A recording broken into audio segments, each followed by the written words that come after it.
leprechaun friend. Bex Crook, your story wrangler, the creator of TMI Live Storytelling Show. Who's been to a TMI Live before? Yes. Oh, good. Okay, we've got some veterans. And I think we have some virgins in the crowd. Yes, I know a few of you. I told you I would be gentle. And that was a lie. That was a lie.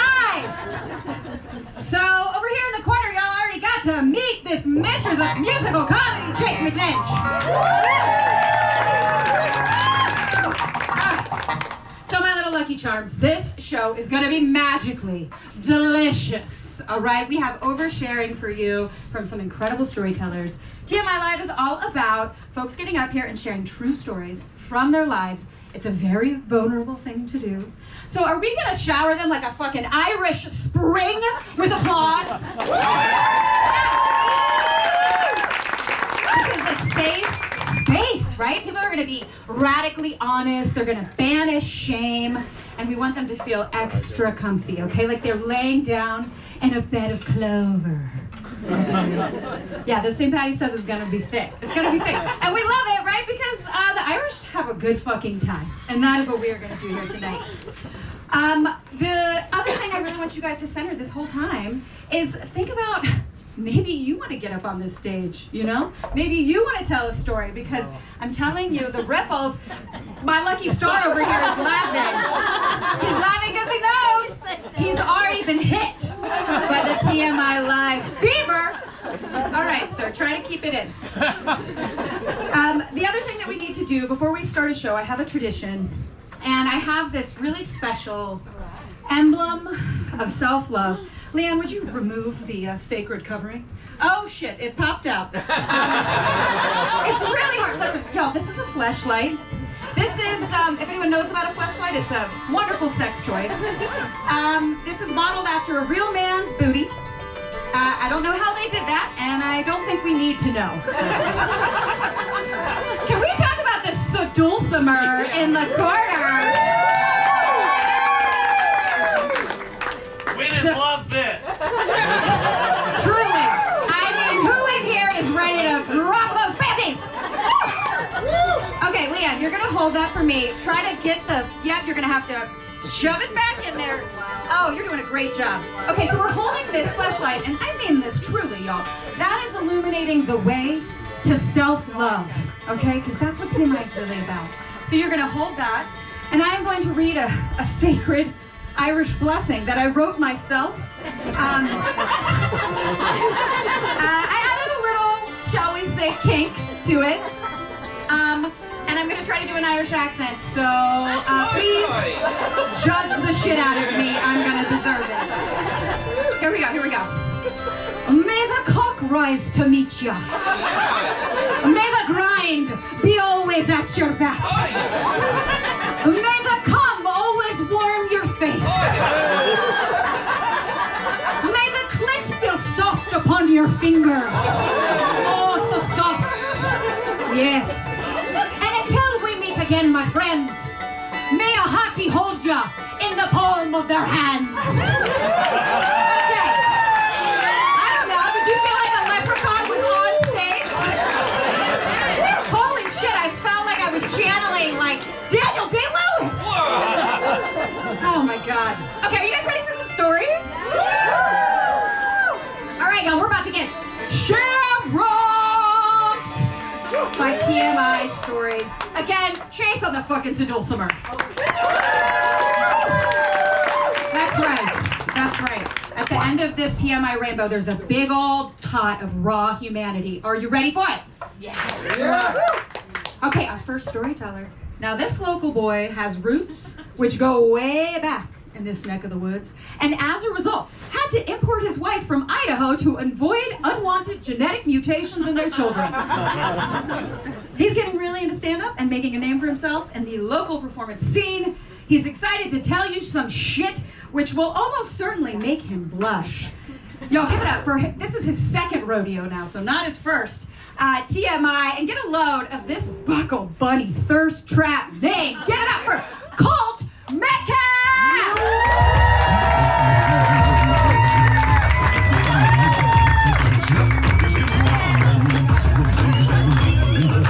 Crazy, crazy. So I'm walking a lame horse on the ranch down to the ranch vet clinic. I'm a cowboy. That's what I do. I don't know if you can tell. I'm walking this horse down. I get to the vet clinic, and I see a vet intern that is the hottest chick I've ever seen in my life. Her name's Lindsay. And I work on a ranch with a lot of other cowboys. You got to make your move quick in this world. There's a lot of buzzards and cowboy hats out there. They're going to make their move if you don't. There's just one problem. Her grandparents and her mom are there with her right now. But I'm like, hey, I got an idea. I'm gonna make my move. I'm gonna shoot my shot. Fortune favors the bold. You guys want to go on a ranch tour? I'll take you on a ranch tour. Load up in this truck with me, and we're gonna go drive around for a bit. And guess what? They took me up on it. Lindsay gets in the back seat with her mom and her grandma. Grandpa gets in the front. There's 5 of us cruising around this ranch now in this cramped truck. We're bumping down the bumpy road. And now I've got a problem on my hands. I go, the next thing I gotta get her digits, but I feel like I'm hunting with the game warden. All these people are in the car with her. Finally, I just shoot my shot, and I use some cheesy line, and I'm like, hey, let me get your number for XYZ. I don't even remember what it was. This was a long time ago. And her mom elbows her. But she gives me the digits. I get the digits.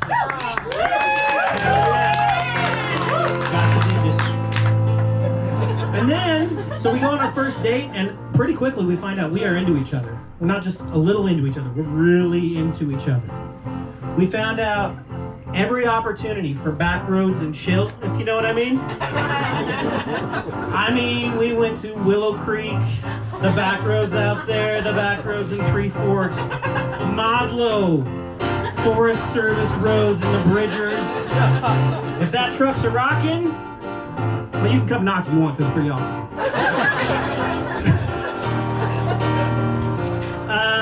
And then one day, you know, I'm into this chick, she's into me, I'm having the time of my life, she's so adventurous. Now would be a good time to tell you how sheltered I was growing up. In my house, we didn't say words like boob, or fart, or dick.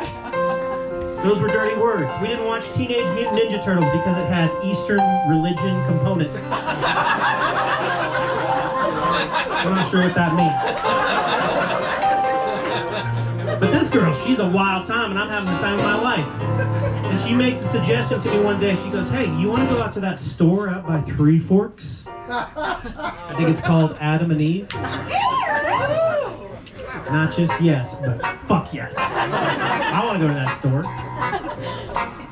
So I go out there with this love of my life, and we are searching around, checking out the artisanal wares that they had. We find an implement. It's pink. It's got 37 settings. Later I would find out you only need one of those. We pick this thing out, we get out to her car. We're so excited, we take it out of the package. Y'all, I think the correct term for this thing is a triumphant veiny bastard.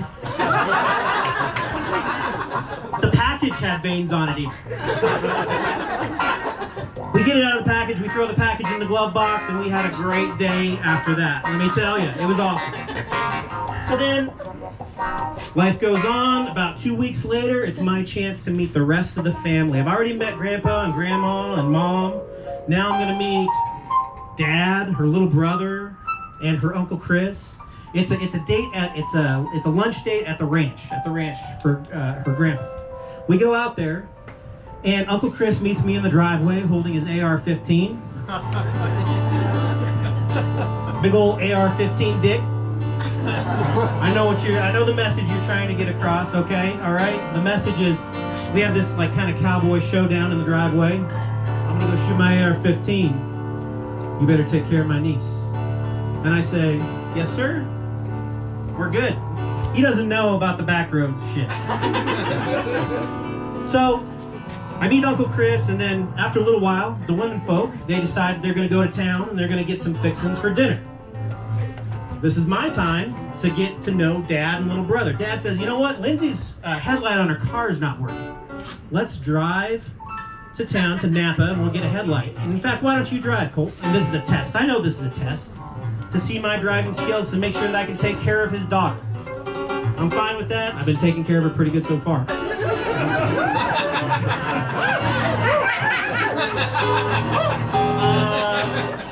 So I get in the driver's seat, and did you know that it's a common thing for dads? I get in the driver's seat, dad gets in the passenger seat, her little brother gets in the back seat. Did you know that dads frequently like to inspect the car? They want to make sure that their daughter has a spare tire that's operable, that their daughter has a tire pressure gauge, a toolkit. One of the areas that they inspect, you guys, is the glove box. I see him reach for the glove box. Time slows down.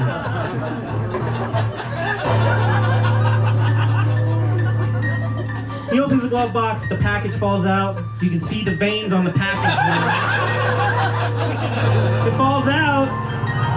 I can see waves of acknowledgement washing over him. What is this? What are these veins? Oh my God!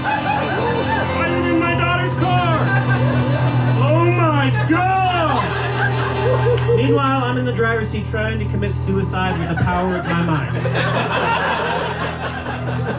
Little brother's in the back seat. He realizes something is going very wrong because Dad's dropped the package twice. What's that up there, Dad? What do you have there? What is that? What is that, Dad? I'm just straight in front. I thought this was the most embarrassing moment of my life. I would be surpassed in about 15 seconds. Guess who's coming home from the grocery store? On the driveway. It's Lindsay and her grandma and her mother. We're leaving the driveway, they're coming towards us. Lindsay waves us down. Hey guys, you going to town with Dad? We door up next to each other. She rolls down her window, I roll down my window. She can immediately tell things are not right in this car.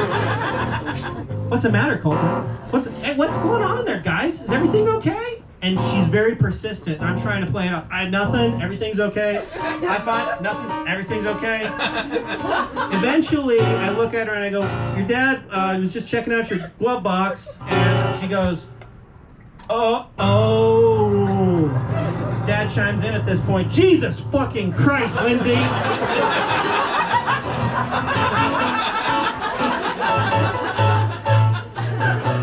And now, Mom and Grandma want to get in on the action. What's in there? What did you find in there, Dave? What is? Show us. What is that over there?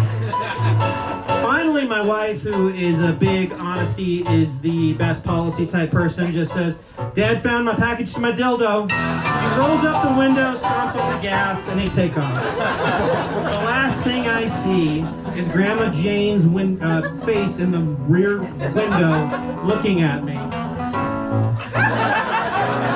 as they drive away. I've never spoken of this until today. Nobody knows this story except for me and about 50 of my closest friends. And since that time, my wife and I, we've been married for a long time. We've been together for 15 years. Yeah,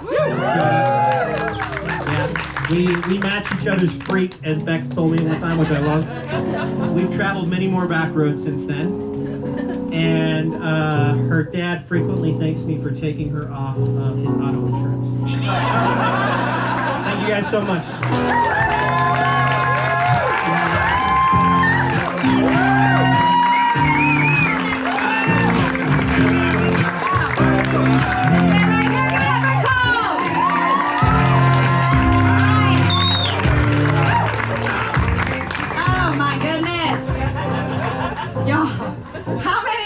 Getting in the car and driving straight to a Forest Service trailhead after this. Maybe Willow Creek, get those back roads, because honestly, as it turns out, that's a secret to a happy marriage.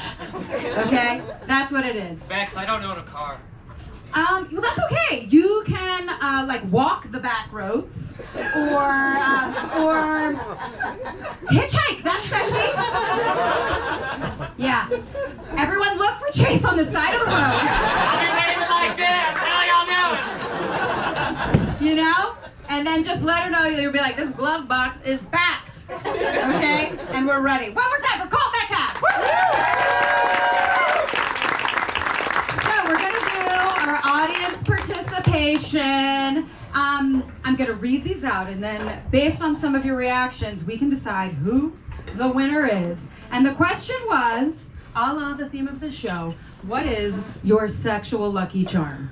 And listen, if the spirit strikes you while I'm talking about this and you need to shout it out, I will allow it. I will allow it.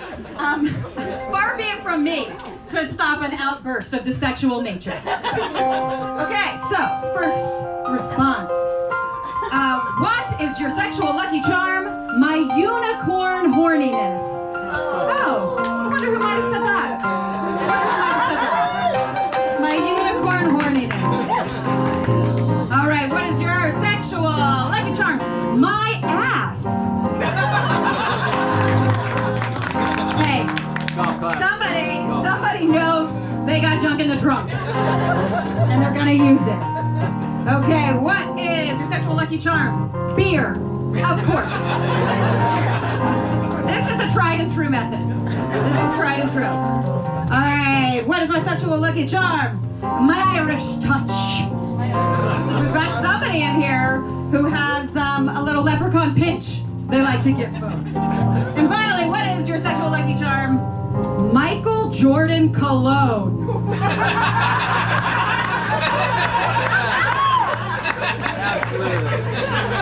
I had a feeling that would land. Slam dunk, if you will. Okay, just one of these like Air Jordan right into the puss. That's what happens with this one. Or into the D, or into the ass. You know, whoever has this one, I believe, based on the responses, that we can go ahead and say that Mr. Michael Jordan Cologne. Who are you? Who are you? Michael Jordan Cologne. Reveal yourself.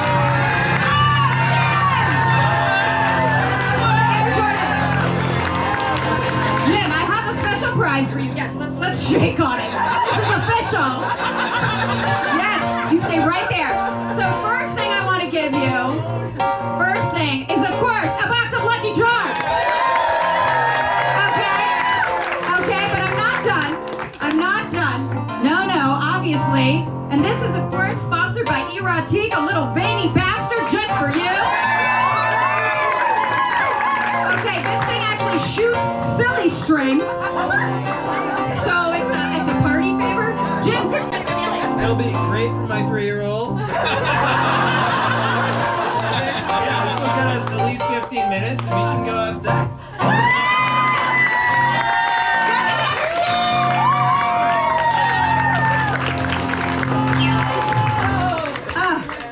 I love it when I walked up and Jim was like, I'm thinking of one. And did he fucking deliver?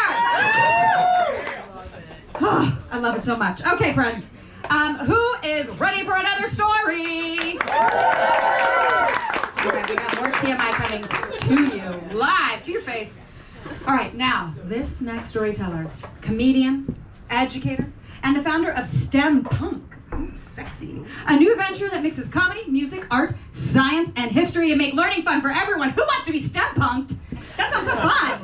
Yes, this bitch wants to learn. You want to learn. That's what yes, on the bug. Okay. Now, y'all, I want y'all to give it up real loud for this lucky, funny lady. I'm so excited. Her first rodeo here, Chelsea Hogan!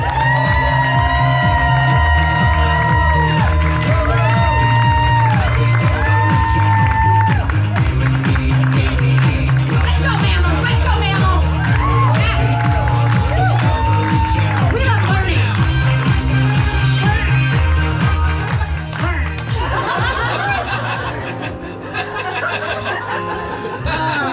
So, it is about 1 o'clock on a Tuesday in sunny Los Angeles, and I am doing the thing that I love most. I'm giving a tour of the ancient Greek art collection at the Getty Villa. And I'm surrounded by about 10 or 15, you know, were you there? Oh, so she's there. Maybe a couple of you are also there.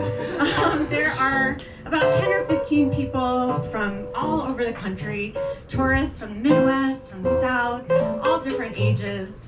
And I am talking to them about dicks. So as you can see, this 2,500-year-old vase depicts a completely nude woman carrying a phallus that's bigger than her. Because of course, in ancient Greece, the phallus was a good luck symbol. It represented fertility, virility, agriculture, the divine even. I could go on forever. I just love talking about ancient dick art. I really, really loved this job. You know, I don't know if it was my Irish Catholic upbringing, but you know, I always had this weird combination of like kind of a freak and kind of a, you know, reserved person. I was kind of like a pearl clutcher and a perv, you know? Like in Sex and the City astrological terms, I'm kind of like a, you know, Charlotte with a Samantha rising. You know? And so being at this art museum just absolutely thrilled me to be around these, you know, overtly sexual, erotic objects in these hallowed halls was just so much fun. But my after-work life, you know, left something to be desired. At the time, I had just gotten out of a relationship 3 years prior. I was living alone in a studio apartment. And, you know, I wasn't really feeling myself. You know, I wasn't really feeling sexy. I wasn't feeling beautiful. I wasn't feeling romantic. I wasn't feeling any of those things. I was just kind of going through the motions, you know? And in reality, I didn't really want to be in touch with my feelings. I didn't like what happened while I was alone. So I stuffed all of that down and I did comedy. And I did so much comedy. But I didn't have to have any feelings anymore. And it worked for a while. But you know, you could, if anybody stopped me to say, hey, how are you really doing? Hi, friend. I would say, I don't like myself. And I'm not very happy right now, probably. But all of that changed when my best friend called one day. I mean, for the story, she called one day. It was like a series of chats, probably on like Facebook Messenger, where she said, I'm turning 31, and God damn it, I'm gonna party. You only turn 31 once. And at the time, she was living in England, and I was living in Los Angeles. We were both single, and poncing off to Europe was not a big deal. And so we decided that we were gonna go to Greece, to the land of dick art. And it was amazing. We got on the plane, we traveled for about 20 hours. We got to Athens and we looked the way you look when you travel for 20 hours. And we smelled the way you smell when you travel for 20 hours. And needless to say, like, we didn't have any makeup on or anything like that. And we were exhausted. And we really were just gonna go to bed, but it was my friend's 31st birthday, goddammit. And she looked at me and she said, can we just get one drink? Cut to 5 to 7 drinks later. You know, we're in this dark club. Pop music is blaring. We're dancing our faces off like wild women. And then I see him over there. Not Henry. This is just in my mind. You know, he's like got this like Alexander the Great head of curly hair, a wild Cheshire cat grin. He's like kind of mischievous eyes. This is not really the right vibe, but sure. It's Dream Weaver. Okay. Sorry, I shouldn't judge. I was like, can we get something like sexier? But anyway, so he kind of just starts coming towards me. We start dancing towards one another, and we start dancing like we are possessed. suddenly, my friend and I are on the back of motorcycles. We are zipping through Athens, and we each have our own Greek guy. Mine was named Yorgos, or Yorgi for short. And Yorgi was Yorgos. And yeah, we spent the night together.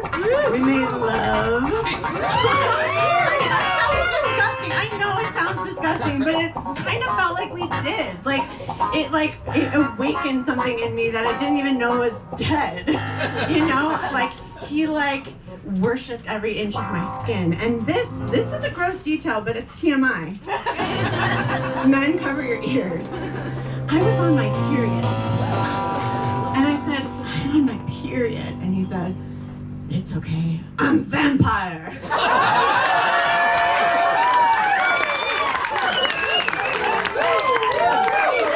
And he just dove right in, baby.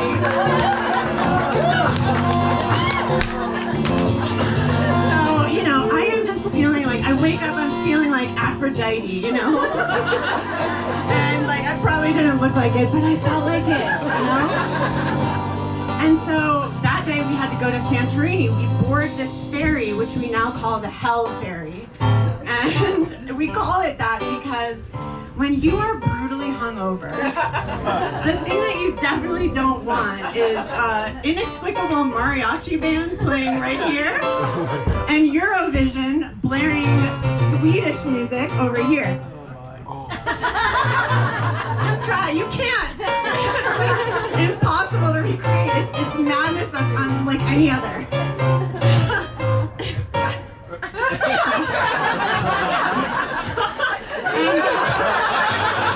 So we are hungover as fuck on this Hell Ferry, and it's 12 hours long. But we get to Santorini, and of course we're disgusting. We're disheveled. We are decimated and demoralized by this horrible sonic hell that has just been unleashed upon us for the past 12 hours. But my friend looks at me and she says, just one drink. 10 drinks later, and I'm in a karaoke bar in Santorini. There's about 3 other people there. I'm 7 songs deep. Let's give them something to talk about. And I see him. It's Henry.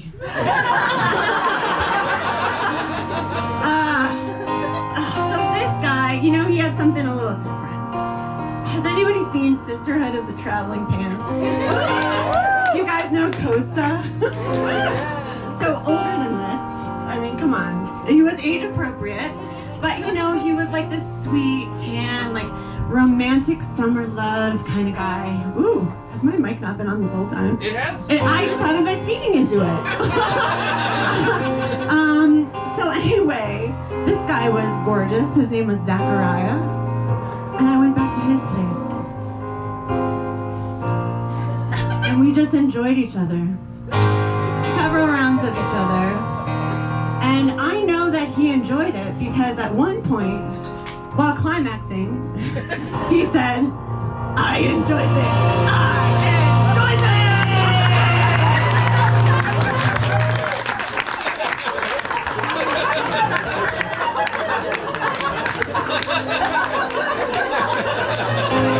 That's how you know. And you know what? I enjoys it too. So I'm stumbling home. The sun's coming up. The Aegean Sea is on my right. The black sand is beneath me. I'm feeling like an ancient Cypriot goddess. The wind blowing through my hair. But it's time to go back to Athens.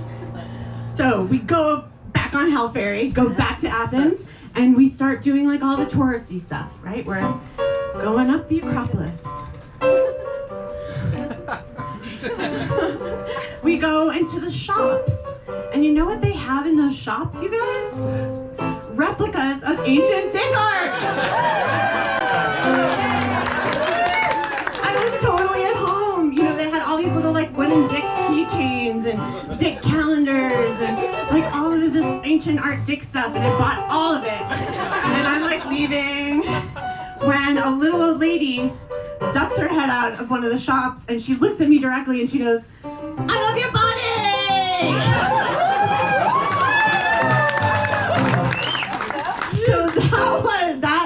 sealed it. You know, if it wasn't obvious before, I was the sex queen of Greece. I thought all this time that I was looking for the male gaze, you know? Like I wanted guys to see me. But you haven't lived until a grandma has said, I love your body.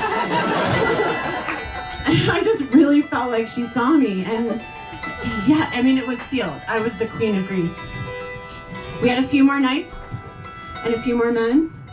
There was Stavros, who I made out with furiously in a Greek cemetery while mounting him and feeling his ancient fertility phallus. I said to him in my best Samantha, "What is this, a roll of quarters?" Obviously it wasn't, and it wasn't that funny, but he laughed. I saw Yorgi one more time, because why not, right? I mean, we had a beautiful date.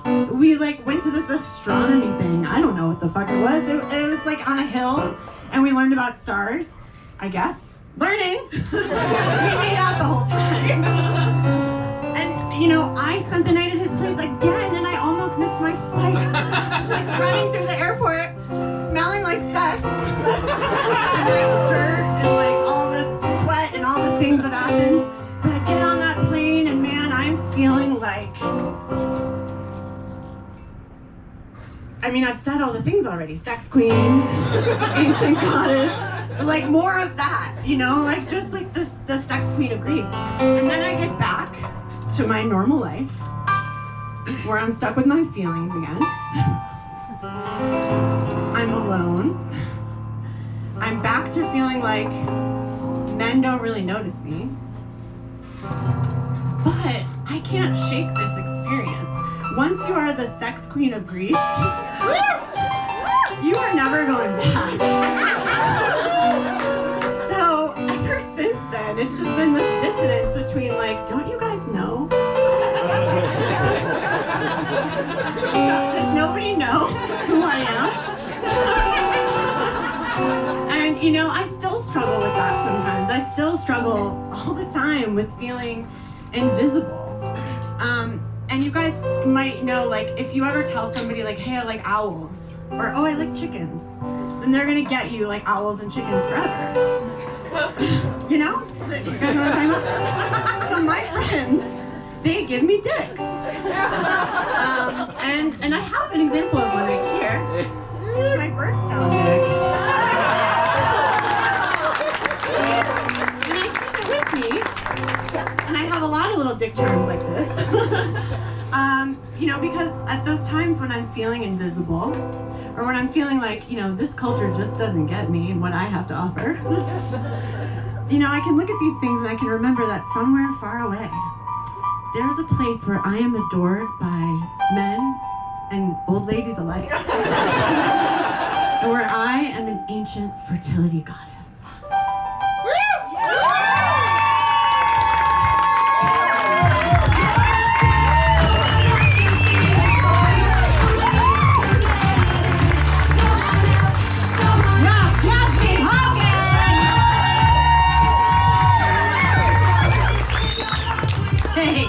We enjoys it! Did you not enjoy it? So fun, wasn't it? What a romp.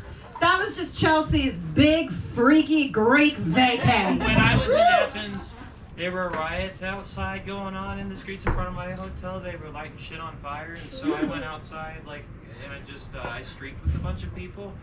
And then, That's really cool. Similar. Oh, yes, Chase, that sounds so fun.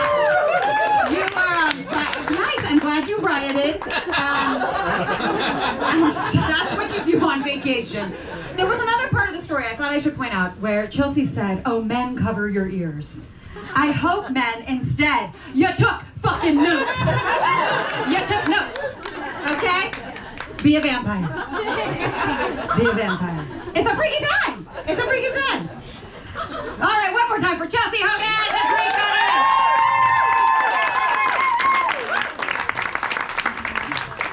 And while we're in this mindset of, mythological creatures and magic, I thought we might invite Mr. Unicorn Horniness up to the stage, okay, to sprinkle a little musical magic. Kyle Sorensen is our resident TMI satirical songwriter, but he's very serious about what he's about to do, obviously. Y'all give it up for Kyle Sorensen. Winnie the Unicorn. Everyone's like treating me like I'm some fucking mythological creature and shit. Just how I dress, it's just me. Okay? So, fuck you. I'm gonna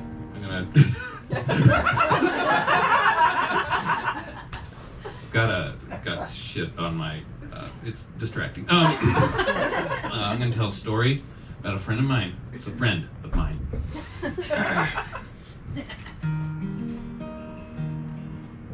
Uni, the unicorn, never watches any porn. He's a good kid, don't you know? Doesn't watch those nudie shows. He thinks there's more to life than sex, like going on enchanted quests. Oh, Uni, the unicorn, never watches any porn. Who cares about the birds and bees when you live in make-believe? He gets confused and draws blank when his friends ask him if he wanks, and anal and racial and amateur don't get him excited like a gumdrop candy manicure. Uni, unicorn, never watches any porn. Well, maybe once he kinda did, but that was just a single bit. He didn't mean to point and click. He just missaw the thumbnail pic, and Uni, the unicorn, never watches any porn. Just be sure you knock before you barge in through his bedroom door. But Uni values privacy. He clears his browsing history, and fetish and bondage and lesbian aren't proper for any children's favorite horned equestrian. Uni, the unicorn, never watches any porn.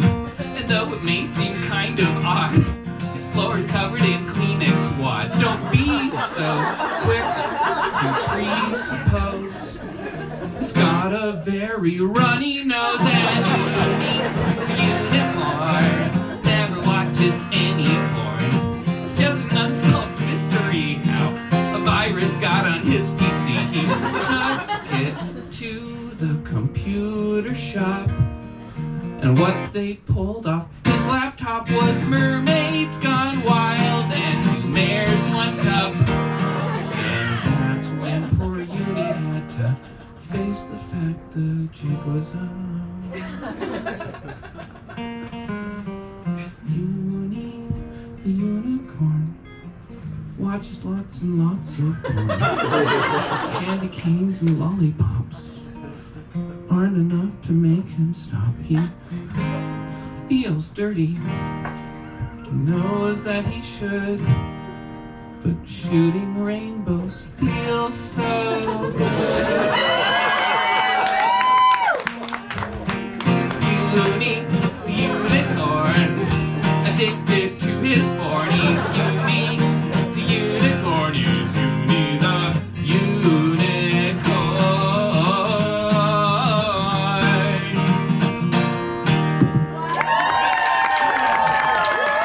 About a friend of mine.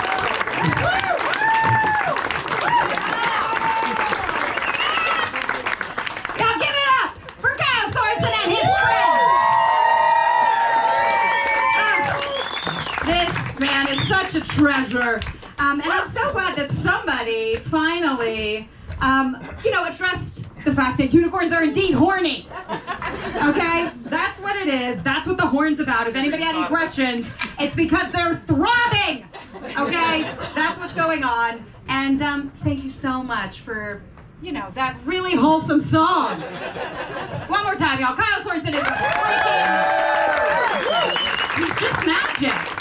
He's just magic. What can we say? What can we say? And I also, you know, I want to tell you, will you tell your friend Uni, there's nothing to be. It's not you. No, it's definitely not you. There's nothing to be ashamed of.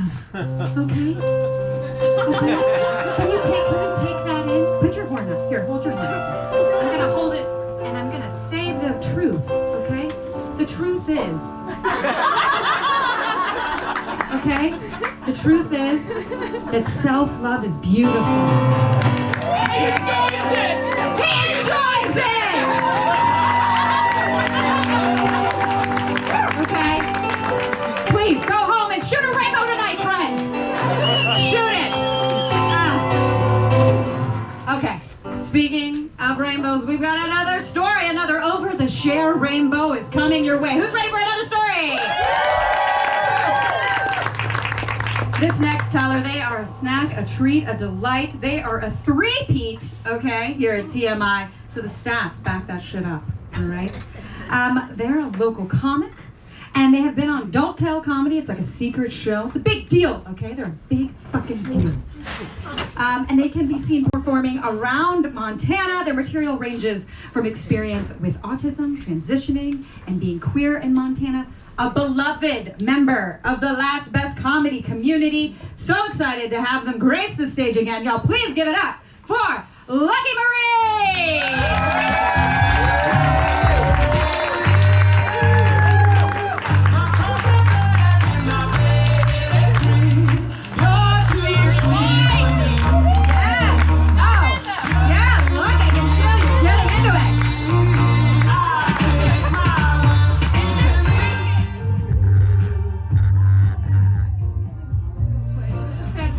Thank you guys so much for coming out and singing me Creep on stage. That's fantastic. This is the first time I'm doing this with like accompaniment from my best friend. That's fantastic. Sit the fuck down!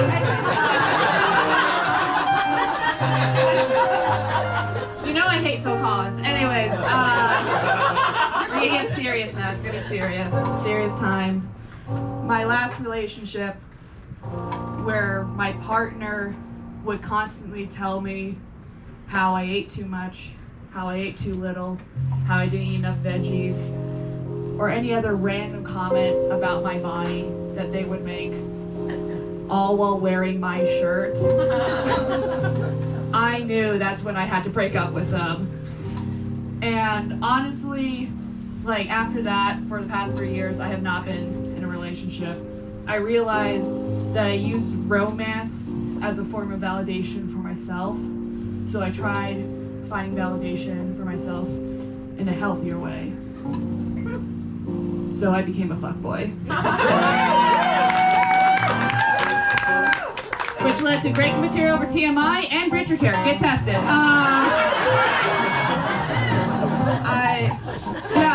I didn't want to be in a relationship, you know? Like, I was very happy, for the longest time, I was very happy at the fact that I accepted, like, two things. That I was gonna die alone, and that Mills wanted to turn me into a hand puppet. Like, just those two things.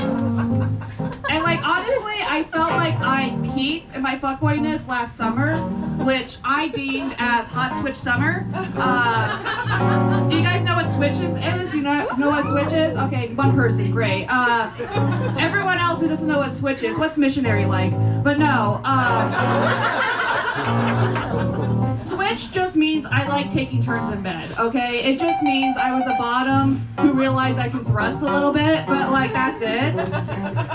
And honestly, the ultimatum or like the peak moment of my fuckboyness was last summer, specifically at Pride. I went to a drag show with all my friends, and I was doing what I do best. Smoking weed in the women's bathroom. Because one, CBD makes it easier for me to talk to women because they scare me. And two, because I do in the women's restroom because I'm a bigger germaphobe than I am trans. So, you know, I'm just smoking in the corner, kind of just Blair Witching it. hear my friends go, "Oh my God, your outfit looks amazing, yes!" And I turn around, and there's this beautiful, gorgeous woman, wavy red hair, leather skirt up to here, and a black crop top that's bedazzled with the word dyke. And I'm autistic, so I love a label.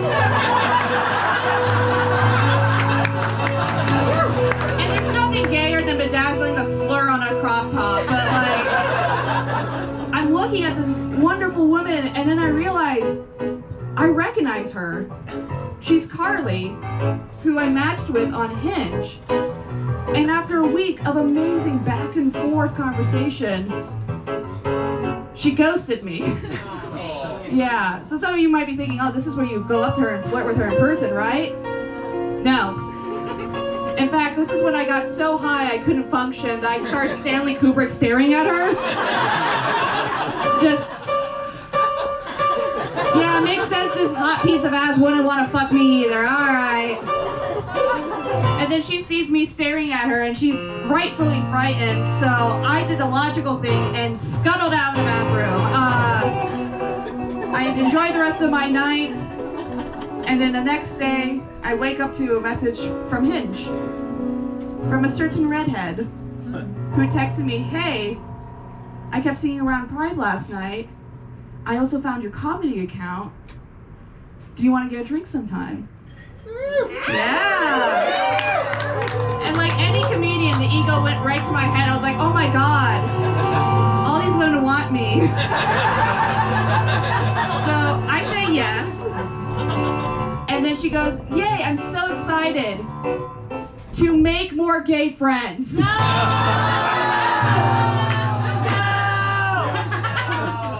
So I said yes anyways. So I'm at the bar, specifically where I go to the tap room across the street, and I'm waiting, and in she comes, and she's wearing this like perfectly fitted, matching neon green suit that has a bunch of blue and orange like abstract shapes all over. I don't know how to describe it other than sexy Miss Frizzle. Like, and I see her, and I'm immediately like, fuck. She's not even gonna like me as a friend, even though she invited me. She's not even gonna like me as a friend. I gotta impress her. So before she sits down, before she says, "Hi, how are you? My name is," I just blurt like my fuckboy resume at her. Like I tell her about the time that I christened my Subaru with her and them matching cum stains in the back seat. I tell her about the time that I fucked a MILF lawyer who wanted to turn me into a hand puppet by fisting me. I told her about the time that I had a threesome on a balcony. I told her about the time I had a threesome in the car after the balcony. I told her about the time that I had someone fuck me and say, "You're a tool for my own demise." That was weird. And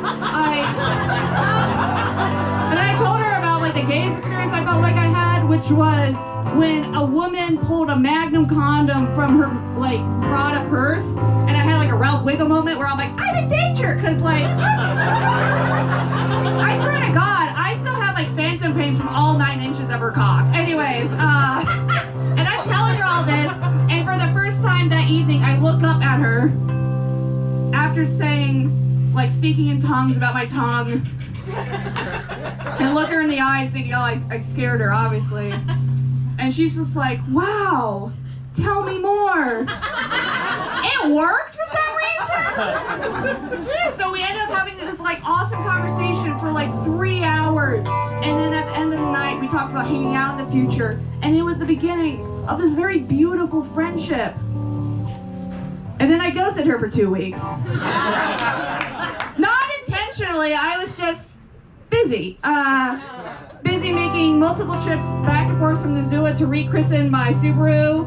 I got one of those like Bissell little green machines so I could get the more cum stains out. It's great. But after a very lengthy and apologetic text to Carly, she agreed to get another drink with me and her best friend so we can go hang out and go dancing.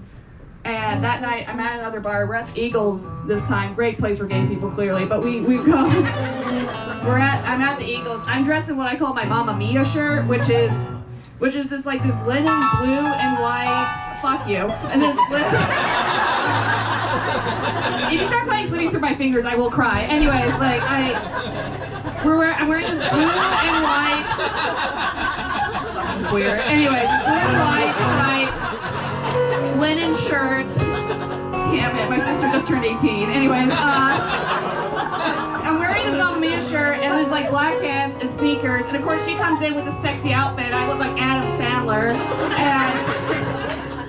and throughout the night, I noticed Carly's like very anxious. You know, like one point she told me like, "Hey, I don't really like people touching me, and I don't like touching other people," and she's telling me all that while holding my hand. And again, I'm autistic, and I just have this habit of assuming everyone else is autistic. So I'm just like, my hand is dry, so she likes the sensory experience. And then later that night, I'm trying to talk to her best friend, and it's really hard because she keeps rubbing her foot up and down my leg like this. And again, I believe that autism is a spectrum. Elon and Kanye have proven that.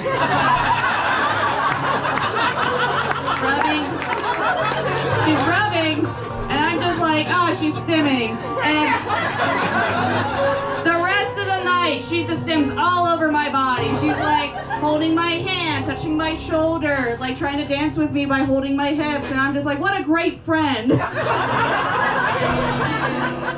And so the night goes on. She offers for her and her best friend to walk me to my car, and we do. And we get to my car, I say goodbye to her best friend, who's a really cool person, and we're really great friends now. And I say goodbye to Carly. And it was one of those summer nights, it was still summer. It was one of those summer nights where the temperature is like perfect. It's like a perfect 70 degrees. So everything just feels still. And Carly goes in to hug me. And so the only warmth I feel is from her putting like her hand in the small of my back and her hand running through my fingers.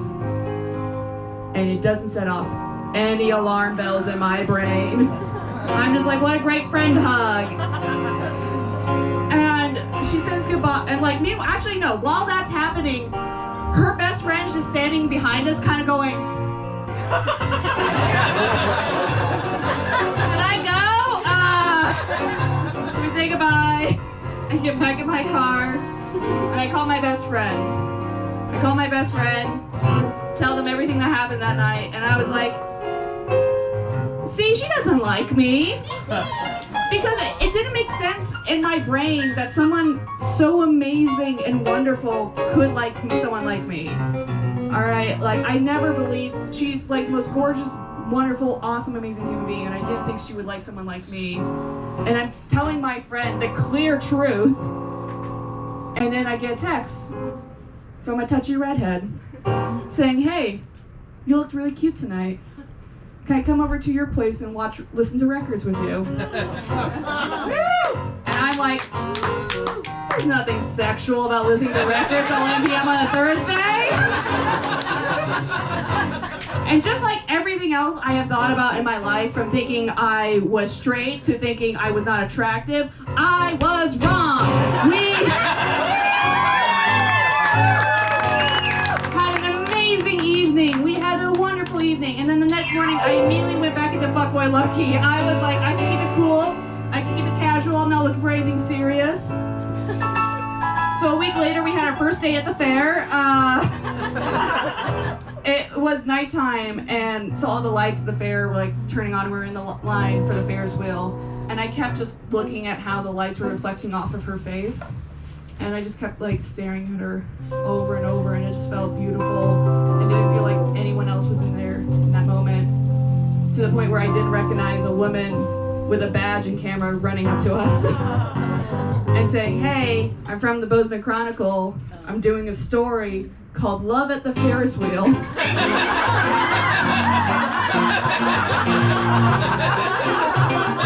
I saw you two. I was wondering, how long have you been together? It's like the universe is trying to U-Haul us. And we were honest. We were like, this is our first date, and we didn't think thinking we're gonna be in the paper, but we did end up being in the paper, and I saw that, I was like, well, we're fucked, but no, we're actually still together, and I gotta ask, after like and our first day being in the paper, how the fuck am I supposed to not believe that love exists? Like Carly and I live together, and she borrows my clothes all the time. She's not here, she can't defend herself, but and every time, but when she wears my clothes, and anytime she talks to me, it's nothing but mutual love and adoration for each other. And I am censoring her quite a bit because she does lovingly bully me. Like a couple of weeks ago, she was like, I love making you laugh. I love it when you laugh because sometimes if I make you laugh really hard, it sounds like a bird's being choked. And that's when I knew I deserve to be loved. That's all I have for you guys tonight.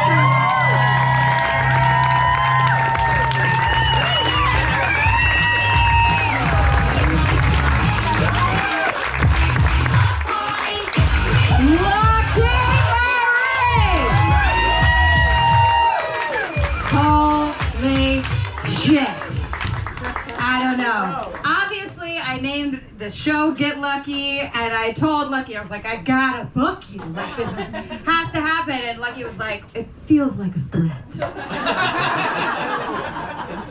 They're always funny. They're always funny. But truly, what a beautiful love story, right? We deserve to hear that shit, okay? We need it. Thank you, Lucky, for just injecting that good shit into our veins. Love at the Ferris wheel. Have you had love at the Ferris wheel, Chase? Pass. Yeah? That's fair. That's fair.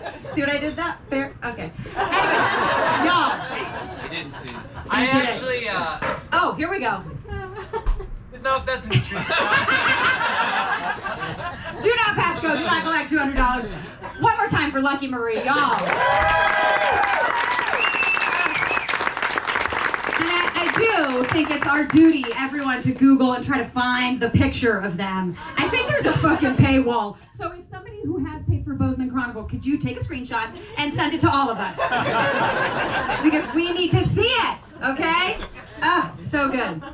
Friends, have you been enjoying your Shamrock story session tonight? You enjoyed it. The lilting sounds of TMI. Yep, this is going to be playing in your brain tonight while you shoot rainbows. We have a fourth and final storyteller, friends, as they come to the stage. And it is very appropriate that the Dulcimer is playing because I really thought we should end on like a proper Irish tale. So, this teller has been visiting Livingston since 2013, so they're from over the pass, exotic, like me. Yes. And they feel lucky to finally call that wonderful place over the hill home. She is a retired English professor who has been captivated by storytellers for many years. And although she is new to being a teller, she's actually one of my storytelling students, okay? So yes, the student has become the teacher. It's an incredible moment for me. Single tear. She recently started performing, okay? Stand-up comedy, and one of her quirky goals is that it's a quirky goal that she never thought she would achieve, you know? You know that thing of like, am I gonna get on stage, am I gonna do it? She's fucking doing it. So I want y'all to make it real loud for our final Irish lass who's gonna take the stage. I don't know if lass is Scottish or Irish. Don't tell them. Make it loud for Pam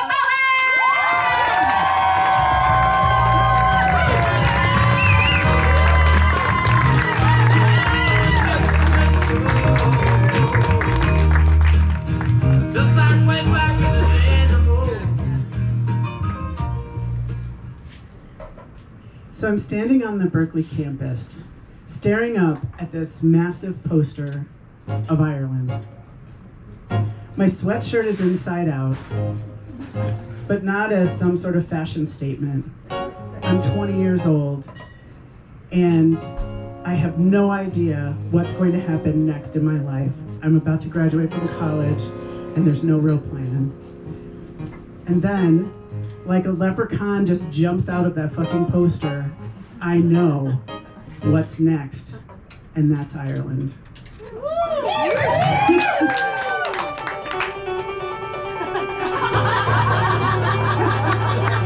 You know what? Fuck finals.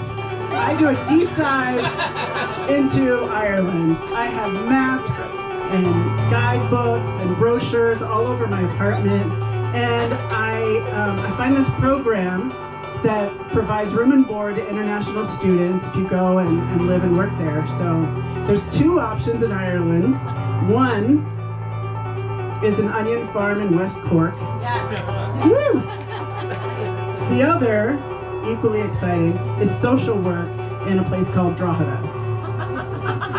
So after careful consideration,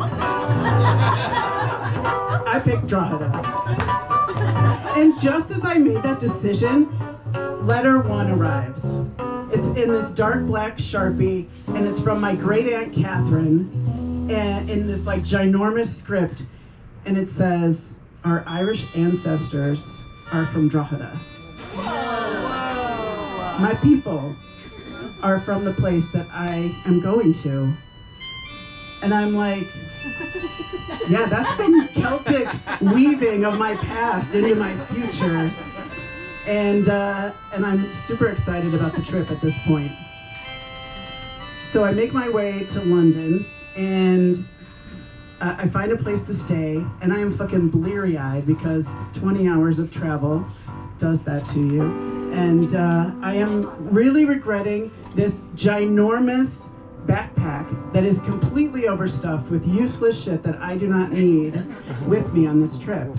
But I don't regret getting that getting the youth hostel card and bringing my sleeping bag, and also that Let's Go Britain and Ireland guidebook was awesome. So I hang out in England for a couple of days. Didn't have sex with any Greek men.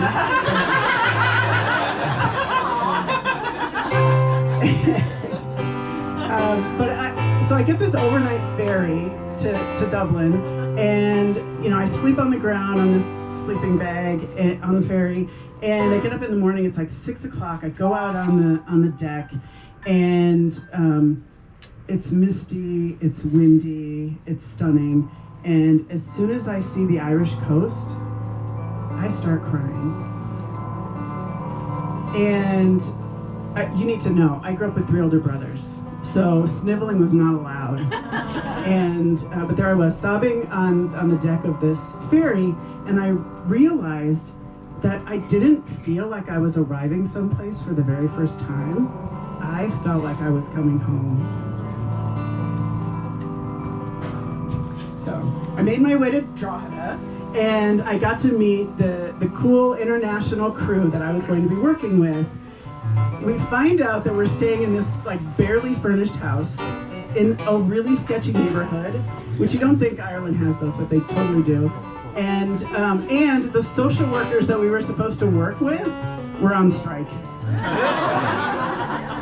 And then we met the kids in the neighborhood, and we're like, okay, I know why they're fucking on strike. Like the way these kids could fucking swear, they swore in the middle of words. Like, it was insane. They were little.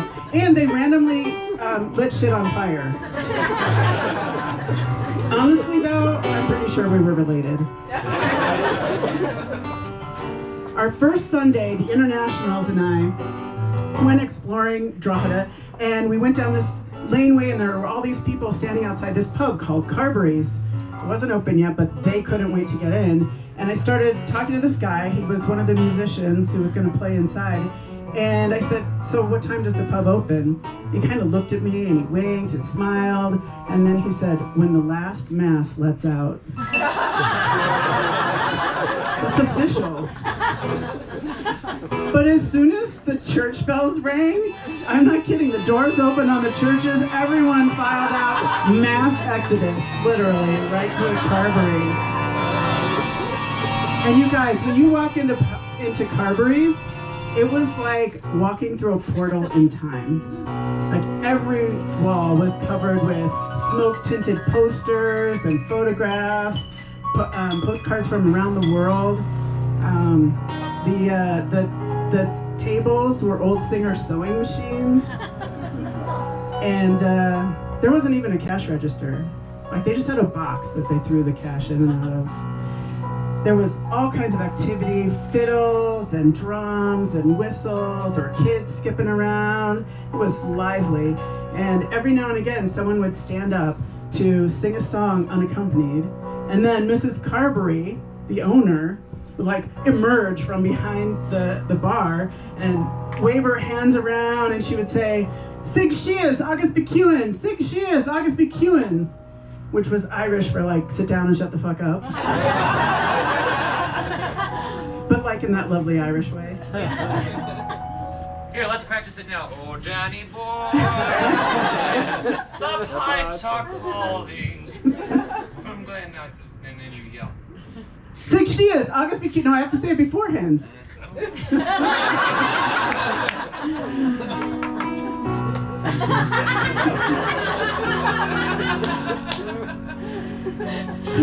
Well, that's an appropriate tune right there, because in that moment, it all made sense to me. The people, the pub, Drogheda, like, I had never felt more at home anywhere. So it was just overwhelming. And the next day was our last day in Drogheda, and so we decided, the Internationals and I decided, we would go do something really cool. We went to this old world thatch roof pub, cleverly called the Thatch. We get there and it's chaos and smoke. It was the 80s, chaos and smoke. And the barmen were like slinging pints like crazy, just hand over fist. There's all these Irish accents that I have no idea what the fuck they're saying. Some were singing, they were talking. There was this like barbecue fundraiser thing, which is really unusual in Ireland because it rains there all the time. But it didn't this day, and they had a barbecue, and it was packed out on the patio. And in fact, at one point, someone won 10 free pints in a raffle, and the whole place just erupted like they just won, the Irish fucking World Cup. Woohoo! Me, though, I was tucked away in a corner, sitting at a table with a charming Irish guy. You're waiting for the TMI. We're stuck deep in our conversation, and this older woman comes up to us. She comes straight up to me, points at charming Irish guy, and she says, "You watch out for him. He'll put a bun in the oven," says her. "He'll put a bun in the oven." And then she just disappeared. Well, I look at him, what the fuck? And he said, "I've never seen her before in my life."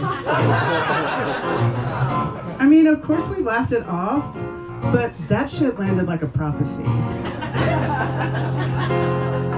I did not heed the Irish witch's warning.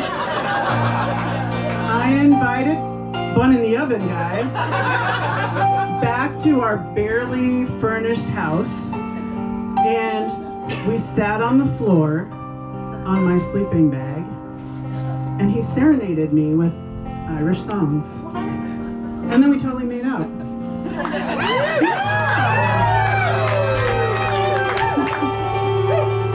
Almost no nudity involved. It's just PC. Anyway, the next day, I had to say goodbye to the Rowdy Kids, the Internationals, and Bun in the Oven guy. I wasn't leaving Ireland. I was just heading to Dublin, and I went and I landed a job, I got a flat, and then letter number 2 arrives. And it's from an address in Ireland. And it's a little mysterious because I don't know who has my address in Ireland. So I rip open this letter, what the hell? And it turns out it's from this woman named Teresa McHale, and she explains this whole story of how she'd been in the States, and she was at a bar in Whittier, California, and she met my brothers there. And they gave her my address. And she invited me to come and meet her. And guess where Teresa lives? 3 guesses, first 2 don't count. Drogheda. And there it is for the 3rd time, Drogheda beckoning me. I have to go back, right? So I make my way there. I don't call. It's the 80s, no cell phones, thank God. It was, a sweeter time. But I get to Teresa's house and she welcomes me in. She introduces me to all of her family. And this guy walks out of the kitchen and we know each other, right? And I know you guys have some guesses. You're probably wrong on this one, but it's the musician from Carberry's. Yes! Did you get it? Did you guess it? And he's Teresa's brother. So let me catch you up here. While I was in a pub in Drogheda meeting Teresa's brother, she was at a bar in Whittier, California, where I'm from, meeting my brothers. Probably in the same fucking week. And if that's not enough Celtic Twilight Zone shite, Teresa gets out all of her photos from her trip to the States. I'm rifling through them, and I come across a photo of Teresa standing in my family home in California. So I'm standing in her house, this woman I just met in her house in Drogheda, looking at a picture of her standing in my house in Whittier. Do you know Twilight Zone? Like, that was just some really crazy shit.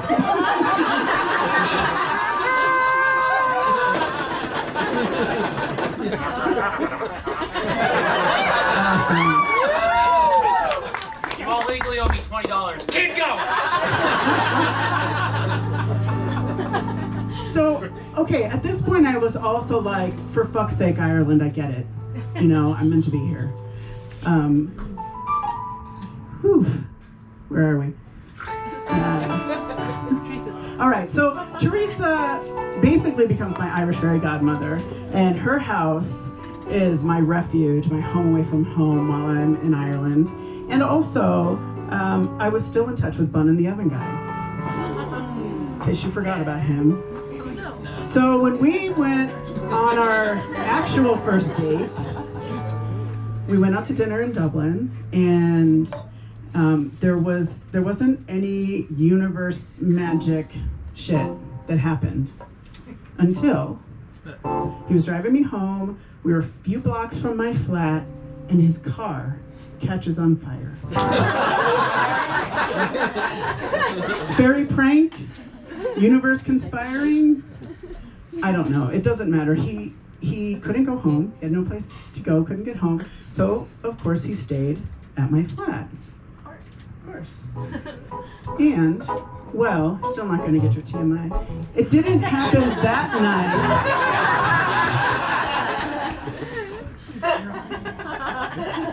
But he did put a bun in the oven.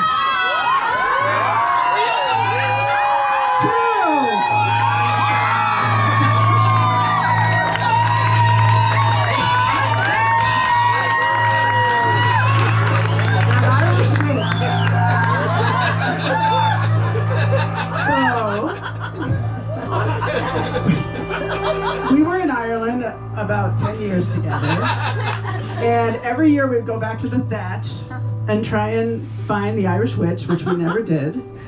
I'm not convinced she was real. And but I'll bring you up to date. The thatch at some point burned down. No, they rebuilt it, but it was never the same. Carberry's shuttered its doors in 2023. The Irish romance burned brightly for a while, until it didn't.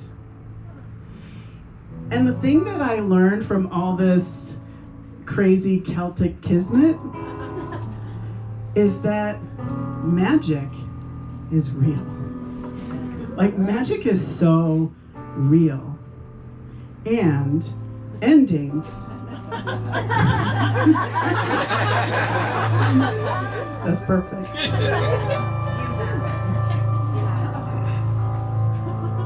And endings, they can never erase the magic.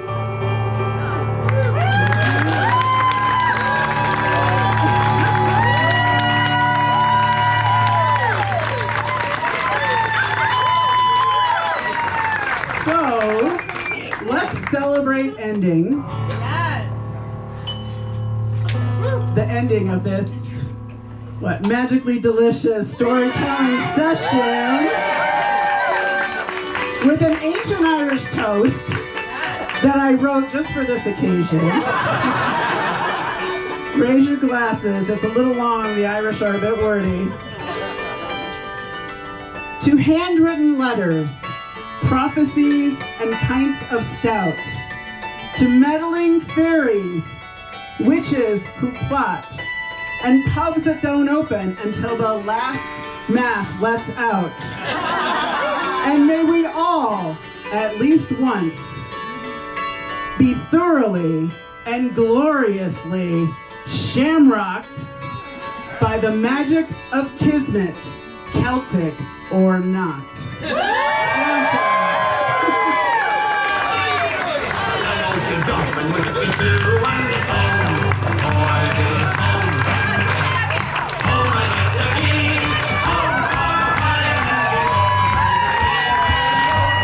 Holy shit, man! So good! Y'all, were you shamrocked? When Pam told me this story, she was like, I don't know, it's convoluted, all this crazy. I was like, it's gonna fucking kill. But it's a hard story to tell, right? Like to keep everybody following you. It's a vulnerable story. It is Celtic Kismet magic and really sláinte, as they say. Truly, friends, if you meet that Irish witch, send her my way. I want to know what she knows. I don't need a bun in the oven. I don't need that. No, thank you. That's my question. Does she know that he has viral sperm? Has she checked that out with him? Has he impregnated enough women to there's the town impregnator and watch out for him? But it's just what he does. The town impregnated. The the lady said it, not me. Stick the blood in me. But they accept it in that town. It's just what he does. That guy's the plumber. That guy fucks women. Learning. No, you wanted to know. No, it is a fair question. Pam, do you think that bun in the oven guy was the town impregnator? Where are you? I'm over here. There you are. Who's not? We never saw the witch again. Never saw the witch again. Never saw the witch again. Does anyone have any clarifying questions for Pam? Because I do feel like this is your moment. This is your moment. We obviously had a whole preamble over here from Chase. Anything else? Over here. Yeah. Yes, Were those twins or? No, they weren't twins. Irish twins. Irish twins. Okay, very close together. That means No protection. you did it a lot. Catholics. What else? What else? Any other questions for Pam? Clarifying? Do you feel that you know everything you need to know? Well, friends, we have gotten to the end of our TMI Live storytelling show.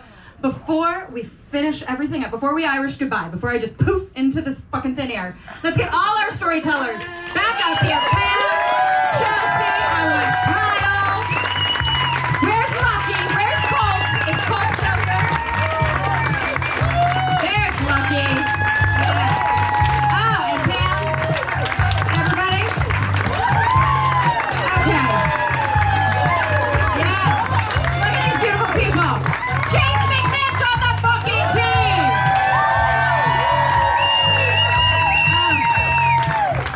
Listen, y'all. Wait.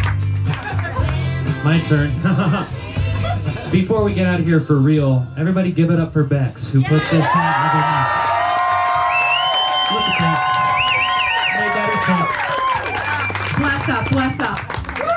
Y'all, for real, TMI Live is about creating this safe, inclusive space where we can get weird, we can be radically honest, we banish shame, we do profane and profound shit in front of strangers and people we love and know, and it's crazy and wild that people sit in the seats and get on the stage. So please, round of applause for all of y'all for creating this. It's beautiful. Thank you. Standing. Yes. We need this kind of community, and Last Best Comedy creates this space in this cozy little basement. So everybody, Henry, the beautiful, beautiful babes behind nice, but seriously, the folks that make this community happen, obviously. No, keep going. Keep going. It's a very important community, and you are a part of it, and it matters. It truly does. The next TMI Live is April 23rd. Please come. It will continue to be weird, and we will continue to overshare. I also teach classes, so, stay in the loop. Follow Last Best Comedy. Follow me, Bex Frucht. And please, just stay in the TMI family. We need to do a little bow. Let's get a little more. You want to play the Dulcimer one more time? No, get up here and bow with us. And you play the music, Sarah. Good job. What you were doing was right. Okay.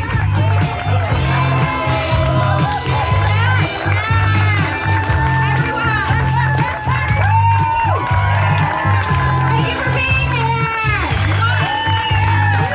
You storytellers. Yes. Okay. Off you go. Irish goodbye. Happy St. Patty's Day. You lucky charms.